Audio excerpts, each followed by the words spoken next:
So if you're having a life group or desiring to start one, for it to become successful, there are some sort of skills that are required to make it successful. Now, and one of the skills that makes a life group successful is working together. In other words, moving through the stages of life. Now, as a life group leader, you'll gain confidence by knowing how to walk the group through the predictable small group stages, namely forming stage, storming or norming stage, performing stage, and lastly, the reforming stage.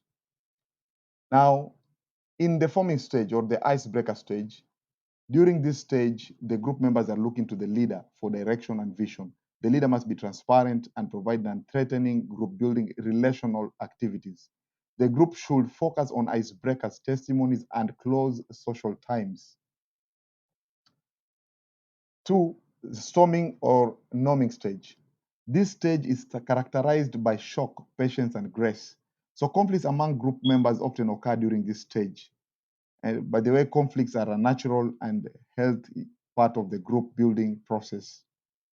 Now, the assignment of the life group leader is to be able to display empathy, understanding, openness, and flexibility in order to model ministry. Now, the end of this stage marks the beginning of group ownership. Group becomes ready for more commitment. Three, the performing stage. Now, in this stage, outreach is priority. The leader must plan to involve the entire group in various outreach events. The leader must direct the group to pray for non-Christians, plan harvest events, and invite new people to the group. The leader must also release others to minister, recruit leaders for training and development, and challenge others to risk for Jesus. The leader is less directive during this state, encouraging others to lead parts of the group. Finally, the reforming stage. Birthing that is multiplying a new small group can be one of the most exciting events in the group. At the end of the performing stage, the successful group will multiply by sending out the designated leaders to form a new group.